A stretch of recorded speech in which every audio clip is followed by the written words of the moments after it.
Return of the King was released in 2003 and was the final production in the Lord of the Rings trilogy.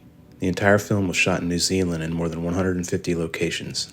New Zealand's diverse natural beauty supported the effort in depicting the landscape of Middle-earth. From the oppressive scenes of Mount Doom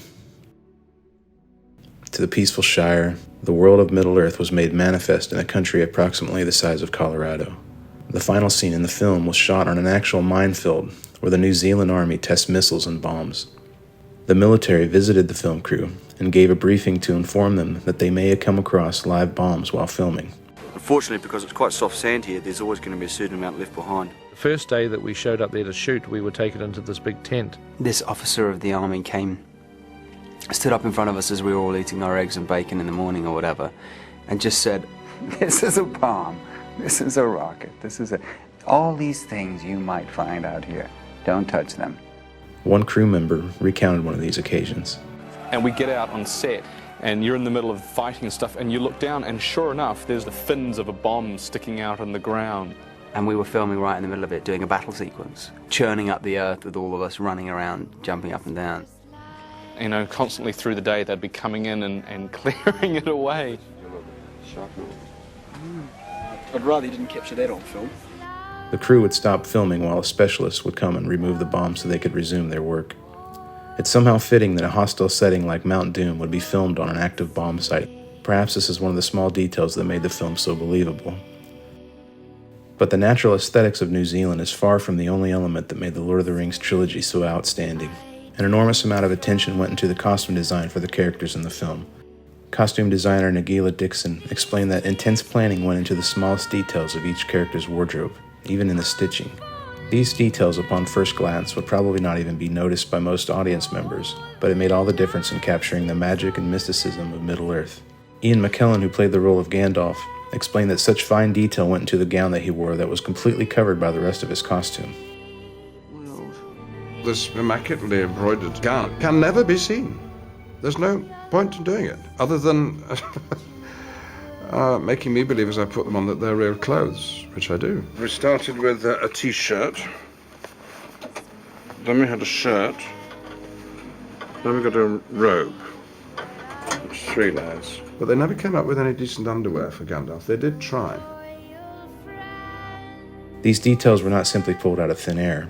Enormous amounts of brainstorming went into the idea behind each costume. Dixon went at great lengths to create costumes that would give a glimpse into the psychology of the characters. For example, while sketching ideas for Denethor, Steward of Gondor, Dixon was careful to create a costume that would depict a man that is extremely self-consumed and vain. With this in mind, she used a lot of fine velvet and fur to display his grandiose love of luxury and position while creating the costume. The same could be said for Smeagol. Before Smeagol's transformation into Gollum, he was of a race that was similar to the hobbits. In the opening of the film, you can see Smeagol and Deagle fishing on the river. Their costumes look a lot like the attire seen in the Shire, but with Smeagol, there were added elements to depict his wealth and vanity. Around Smeagol's neck, we can see a decorative kerchief and keepsakes dangling from his waist. It would be a mistake to talk about the production of The Lord of the Rings without speaking about the character Gollum. Go away. Go away! I hate you. I hate you. Where would you be without me? Ellen! Ellen! I saved us.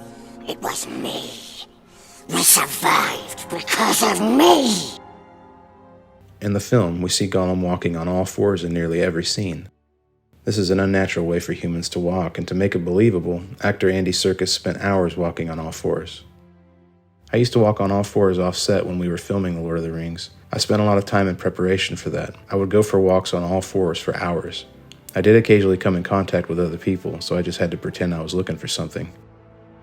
Serkis was advised to turn down the role since his actual face would rarely be seen on camera, but the role worked in his favor and opened up further opportunities for motion capture roles in the films Planet of the Apes and Star Wars The Last Jedi. For the on-screen appearance of Gollum, CGI was used. This was relatively new technology at the time. The task was handled by visual effects company Weta Digital. Serkis wore a special suit that allowed the company to capture data to implement into the software to create the final version of Gollum. On one occasion, the crew arrived on set to discover it had snowed the night before. The scene called for Gollum to splash through a stream and catch a fish with his bare hands. Director Peter Jackson brought out large fans and heaters to melt the snow, but the water was still extremely cold and perhaps added to the spastic movements that we see in Gollum on screen. Taking an epic story like The Lord of the Rings and depicting it on screen is not a light undertaking.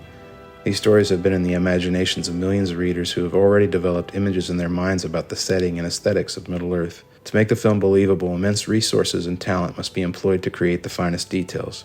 A good portion of these details may never be seen on screen, but the sum of all of these details is one of the elements that made the film so successful. Lord of the Rings: Return of the King sets the bar high on what can be done in film and will inspire generations to come.